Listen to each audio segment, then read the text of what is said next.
ಮೀನರಾಶಿಯವರೇ, ನಿಮ್ಮ ಜೀವನದ ತುಂಬ ಒಳಗಿನ ಒಂದು ಮೌನದಲ್ಲಿ ಯಾರಿಗೂ ಹೇಳಲಾಗದ ಭಾವನೆಗಳು ತುಂಬಿಕೊಂಡಿರುವ ಸಮಯದಲ್ಲಿ ವಿಧಿಯೇ ನಿಮ್ಮನ್ನು ಈ ಮಾತುಗಳ ಬಳಿಗೆ ಕರೆದುಕೊಂಡು ಬಂದಿದೆ. ಇದು ಸಾಮಾನ್ಯವಾಗಿ ಕೇಳಿ ಮರೆತು ಬಿಡುವ ಮಾತುಗಳಲ್ಲ, ಇದು ನಿಮ್ಮ ಆತ್ಮವನ್ನು ತಟ್ಟಲು ಬಂದ ಸಂದೇಶ. ಜನವರಿ ಮತ್ತು ಫೆಬ್ರವರಿ ನಡುವಿನ ಈ ಅವಧಿ ಸಾಮಾನ್ಯ ದಿನಗಳ ಸರಣಿಯಲ್ಲ. ಇದು ನಿಮ್ಮ ಜೀವನದ ಹರಿವನ್ನು ನಿಧಾನವಾಗಿ ಆದರೆ ಆಳವಾಗಿ ಬದಲಾಯಿಸುವ ಕಾಲ. ನೀವು ಈ ಧ್ವನಿಯನ್ನು ಕೇಳುವಾಗ ಮನಸ್ಸು ಒಮ್ಮೆ ನಿಂತಂತೆ, ಹೃದಯದಲ್ಲಿ ಏನೋ ಕರಗಿದಂತೆ ಅನಿಸಿದರೆ ಅದೇ ಸಾಕ್ಷಿ. ವಿಧಿಯೇ ನಿಮ್ಮೊಂದಿಗೆ ಮಾತನಾಡುತ್ತಿದೆ. ಈ ಮಾತುಗಳನ್ನು ಹಗುರವಾಗಿ ತೆಗೆದುಕೊಳ್ಳಬೇಡಿ, ಏಕೆಂದರೆ ಈ ಸಮಯ ನಿಮ್ಮ ಜೀವನದ ತಿರುವು. ಮೀನರಾಶಿಯವರೇ, ನೀವು ಭಾವನೆಯ ಸಾಗರ. ನಿಮ್ಮ ಹೃದಯದಲ್ಲಿ ಪ್ರೀತಿ, ಕರುಣೆ, ತ್ಯಾಗ ತುಂಬಿಕೊಂಡಿವೆ. ನೀವು ಇತರರ ನೋವನ್ನು ನಿಮ್ಮದಾಗಿ ಅನುಭವಿಸುವವರು.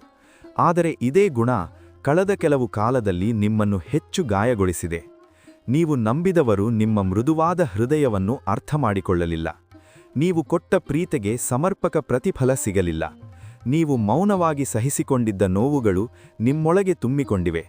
ನೀವು ಜನರ ನಡುವೆ ಇದ್ದರೂ ಒಳಗೊಳಗೆ ಒಂಟಿತನ ಅನುಭವಿಸಿದ ದಿನಗಳು ಹೆಚ್ಚಾಗಿವೆ. ಯಾಕೆ ನಾನು ಇಷ್ಟು ಕೊಡುತ್ತಿದ್ದರೂ ನನಗೆ ಇಷ್ಟು ನೋವು ಸಿಗುತ್ತಿದೆ ಎಂಬ ಪ್ರಶ್ನೆ ಹಲವಾರು ಬಾರಿ ನಿಮ್ಮ ಕಣ್ಣೀರಿನಲ್ಲಿ ಬೆರೆತು ಹೋಯಿತು. ಆದರೆ ಈ ಎಲ್ಲವೂ ಕಾರಣವಿಲ್ಲದೆ ನಡೆದಿಲ್ಲ. ಈ ಮಾತುಗಳು ಯಾದೃಚ್ಛಿಕವಲ್ಲ. ಜನವರಿ ತಿಂಗಳ ಆರಂಭ ಆತ್ಮಿಕವಾಗಿ ಅತ್ಯಂತ ಸೂಕ್ಷ್ಮ ಮತ್ತು ಶಕ್ತಿಶಾಲಿ ಕಾಲ. ಹೊಸ ವರ್ಷದ ಮೊದಲ ದಿನಗಳಲ್ಲೇ ಹಳೆಯ ಕರ್ಮಗಳ ಶುದ್ಧೀಕರಣ ಆರಂಭವಾಗುತ್ತದೆ. ಸಂಕಷ್ಟಿ ಚತುರ್ಥಿಯ ದಿನ ಜನವರಿ 6026 ನಿಮ್ಮ ಜೀವನದಲ್ಲಿ ಒಂದು ಮೌನ ಆದರೆ ಮಹತ್ವದ ಬದಲಾವಣೆ ಶುರುವಾಗುತ್ತದೆ. ಇದು ಹೊರಗೆ ದೊಡ್ಡ ಘಟನೆಗಳಂತೆ ಕಾಣಿಸದಿರಬಹುದು, ಆದರೆ ನಿಮ್ಮ ಒಳಗಿನ ಭಾರ ನಿಧಾನವಾಗಿ ಇಳಿಯಲು ಆರಂಭವಾಗುತ್ತದೆ. ನಿಮ್ಮ ಮನಸ್ಸಿನಲ್ಲಿ ಒಂದು ಅಜ್ಞಾತ ಶಾಂತಿ ಮೂಡುತ್ತದೆ. ಇದು ಗಣಪತಿಯ ಕೃಪೆಯಿಂದ ಆರಂಭವಾಗುವ ಅಡ್ಡಿ ನಿವಾರಣೆಯ ಪ್ರಕ್ರಿಯೆ. ನಿಮ್ಮ ಜೀವನದಲ್ಲಿ ನಿಮಗೆ ಅರ್ಥವಾಗದಂತೆ ತಡೆಯಾಗಿ ನಿಂತಿದ್ದ ಶಕ್ತಿಗಳು ನಿಧಾನವಾಗಿ ಕರಗಲು ಆರಂಭಿಸುತ್ತವೆ. ಈ ಅವಧಿ ಕರ್ಮ ಶುದ್ಧೀಕರಣ ಮತ್ತು ಆತ್ಮಿಕ ಜಾಗೃತಿಯ ನಡುವಿನ ಅಪರೂಪದ ಸೇತುವೆ. ಶಿವತತ್ವ ಈ ಸಮಯದಲ್ಲಿ ಮೌನವಾಗಿ ಕಾರ್ಯನಿರ್ವಹಿಸುತ್ತದೆ. ಶಿವನು ಶಬ್ದ ಮಾಡದೆ, ಆದರೆ ಆಳವಾಗಿ ನಿಮ್ಮ ಜೀವನದ ಹಳೆಯ ಗಾಯಗಳನ್ನು ತೆಗೆಯುತ್ತಾನೆ.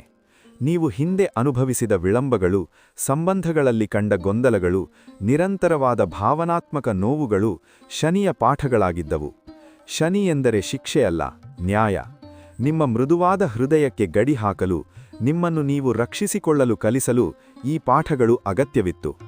ಗುರುವಿನ ಪ್ರಭಾವ ಈ ಅವಧಿಯಲ್ಲಿ ನಿಮ್ಮ ಜೀವನದಲ್ಲಿ ಬಹಳ ಮಹತ್ವದ ಪಾತ್ರ ವಹಿಸುತ್ತದೆ. ಗುರು ಮೀನರಾಶಿಯ ಅಧಿಪತಿ. ಗುರು ಎಂದರೆ ಮಾರ್ಗದರ್ಶನ, ದಯೆ ಮತ್ತು ವಿಸ್ತರಣೆ. ಜನವರಿ 6 ನಂತರ ನಿಮ್ಮ ಜೀವನದಲ್ಲಿ ನೀವು ಕೇಳುವ ಮಾತುಗಳು, ಕಾಣುವ ಘಟನೆಗಳು, ನಿಮ್ಮೊಳಗಿನ ಭಾವನೆಗಳು ಎಲ್ಲವೂ ನಿಮಗೆ ಹೊಸ ಅರ್ಥ ನೀಡಲು ಆರಂಭಿಸುತ್ತವೆ. ನೀವು ಹಿಂದೆ ಗೊಂದಲದಿಂದ ಮುಂದೂಡಿದ ನಿರ್ಧಾರಗಳ ಬಗ್ಗೆ ಸ್ಪಷ್ಟತೆ ಬರುತ್ತದೆ. ಇದು ಯಾದೃಚ್ಛಿಕವಲ್ಲ. ನಿಮ್ಮ ಆತ್ಮ ಮುಂದಿನ ಹಂತಕ್ಕೆ ಸಿದ್ಧವಾಗುತ್ತಿದೆ.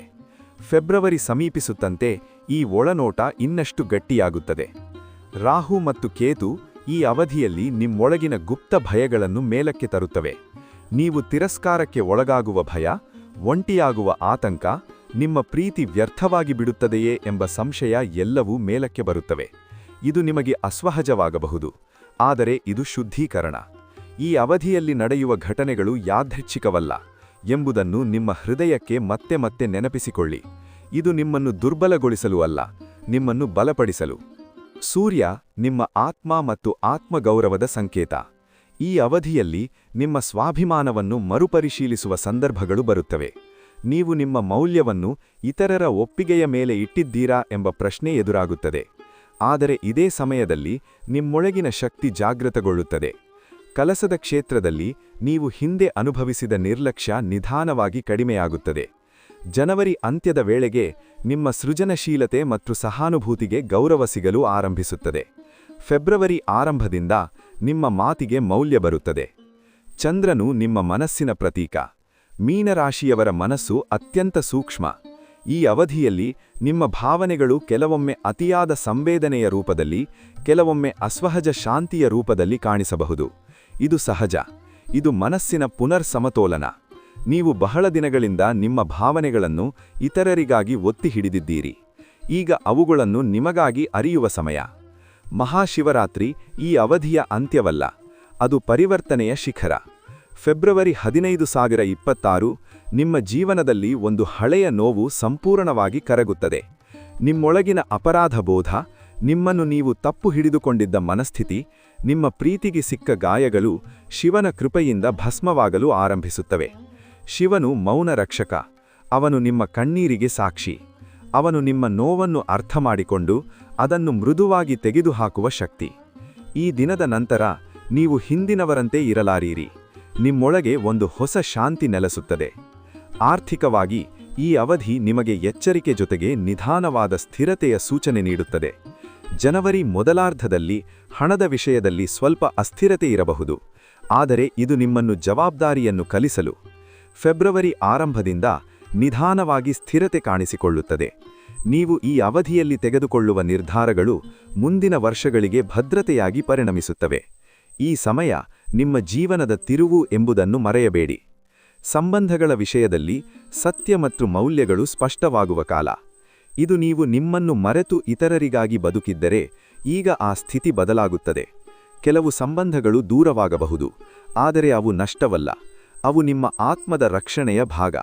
ಶಿವನು ನಿಮ್ಮ ಜೀವನದಿಂದ ನಿಮ್ಮ ಶಕ್ತಿಯನ್ನು ಹೀರಿಕೊಂಡ ಬಂಧನಗಳನ್ನು ತೆಗೆದುಹಾಕುತ್ತಿದ್ದಾನೆ. ಫೆಬ್ರವರಿ ನಂತರ ನಿಮ್ಮ ಜೀವನಕ್ಕೆ ಬರುವವರು ನಿಮ್ಮ ಮೃದುವಾದ ಹೃದಯವನ್ನು ಗೌರವಿಸುವವರಾಗಿರುತ್ತಾರೆ. ಈ ಮಾತುಗಳನ್ನು ನಿರ್ಲಕ್ಷಿಸಬೇಡಿ. ಇವು ನಿಮ್ಮ ಭವಿಷ್ಯಕ್ಕೆ ದಿಕ್ಸೂಚಿ. ಈ ಅವಧಿಯಲ್ಲಿ ನೀವು ಮಾಡುವ ಪ್ರತಿಯೊಂದು ಆಯ್ಕೆಯೂ ನಿಮ್ಮ ಮುಂದಿನ ದಾರಿಯನ್ನು ರೂಪಿಸುತ್ತದೆ. ಬೆಳಗಿನ ಜಾವದಲ್ಲಿ ಶಿವನ ನಾಮಸ್ಮರಣೆ ಮಾಡಿ. ಒಂದು ದೀಪವನ್ನು ಹಚ್ಚಿ ನಿಮ್ಮೊಳಗಿನ ಅಶಾಂತಿಯನ್ನು ಬೆಳಕಿಗೆ ಒಪ್ಪಿಸಿ. ಸೋಮವಾರಗಳಂದು ಸಾಧ್ಯವಾದರೆ ನೀರು ಅಥವಾ ಹಾಲಿನಿಂದ ಶಿವಲಿಂಗಕ್ಕೆ ಅಭಿಷೇಕ ಮಾಡಿ. ಇದು ಗ್ರಹಶಾಂತಿಯ ಜೊತೆಗೆ ಮನಸ್ಸಿನ ಶಾಂತಿಯನ್ನು ನೀಡುತ್ತದೆ. ಶಿವಮಂತ್ರವನ್ನು ಜಪಿಸುವಾಗ ಪದಗಳಿಗಿಂತ ನಿಮ್ಮ ಭಾವ ಮುಖ್ಯ. ನಿಮ್ಮ ನೋವು, ನಿಮ್ಮ ಪ್ರಾರ್ಥನೆ, ನಿಮ್ಮ ಕೃತಜ್ಞತೆ ಎಲ್ಲವನ್ನೂ ಅವನ ಮುಂದೆ ಇಡಿ. ದಾನ ಎಂದರೆ ದೊಡ್ಡ ಮೊತ್ತವಲ್ಲ. ನಿಮ್ಮ ಸಾಮರ್ಥ್ಯಕ್ಕೆ ತಕ್ಕಂತೆ ಯಾರಿಗಾದರೂ ಸಹಾಯ ಮಾಡುವ ಮನಸ್ಸು ಸಾಕು. ಇದು ಶನಿಯ ನ್ಯಾಯವನ್ನು ಸಂತೃಪ್ತಗೊಳಿಸುತ್ತದೆ. ಶಿಸ್ತು, ಕರುಣೆ ಮತ್ತು ಆತ್ಮಕಾಳಜಿ ಈ ಅವಧಿಯಲ್ಲಿ ನಿಮ್ಮ ಅತ್ಯಂತ ದೊಡ್ಡ ಶಕ್ತಿಗಳು. ಮೀನರಾಶಿಯವರೇ, ನೀವು ಒಂಟಿಯಲ್ಲ. ನಿಮ್ಮ ಪ್ರತಿಯೊಂದು ಮೌನ ಕಣ್ಣೀರಿಗೂ ಸಾಕ್ಷಿಯಿದ್ದಾನೆ. ನಿಮ್ಮ ನೋವಿಗೂ ಕಾರಣವಿತ್ತು. ಅದು ನಿಮ್ಮನ್ನು ಇಲ್ಲಿಗೆ ತರುವುದಕ್ಕಾಗಿ. ಈ ಅವಧಿ ನಿಮ್ಮ ಜೀವನಕ್ಕಾಗಿ. ಶಿವನು ನಿಮ್ಮ ದಾರಿಯನ್ನು ಬದಲಾಯಿಸುತ್ತಿದ್ದಾನೆ. ನೀವೀಗ ಸಂಪೂರ್ಣವಾಗಿ ಅರ್ಥ ಮಾಡಿಕೊಳ್ಳದಿದ್ದರೂ ನಂಬಿಕೆಯಿಡಿ. ಮಹಾಶಿವರಾತ್ರಿಯ ನಂತರ ನೀವು ಹಿಂದಕ್ಕೆ ತಿರುಗಿ ನೋಡಿದಾಗ ಈ ದಿನಗಳನ್ನು ನಿಮ್ಮ ಆತ್ಮಯಾತ್ರೆಯ ಆಶೀರ್ವಾದ ಎಂದು ಕರೆಯುತ್ತೀರಿ. ಶಿವನ ಕೃಪೆ ನಿಮ್ಮ ಮೇಲೆ ಸದಾ ಇರಲಿ. ನಿಮ್ಮ ಮನಸ್ಸಿಗೆ ಶಾಂತಿ, ಹೃದಯಕ್ಕೆ ಧೈರ್ಯ, ಜೀವನಕ್ಕೆ ಸ್ಥಿರತೆ ದೊರಕಲಿ. ನಿಮ್ಮ ಪ್ರತಿಯೊಂದು ಹೆಜ್ಜೆಯೂ ರಕ್ಷಿತವಾಗಿರಲಿ. ನಿಮ್ಮ ದಾರಿ ಬೆಳಕಿನಿಂದ ತುಂಬಿರಲಿ. ಹರ ಹರ ಮಹಾದೇವ. ಧನ್ಯವಾದಗಳು.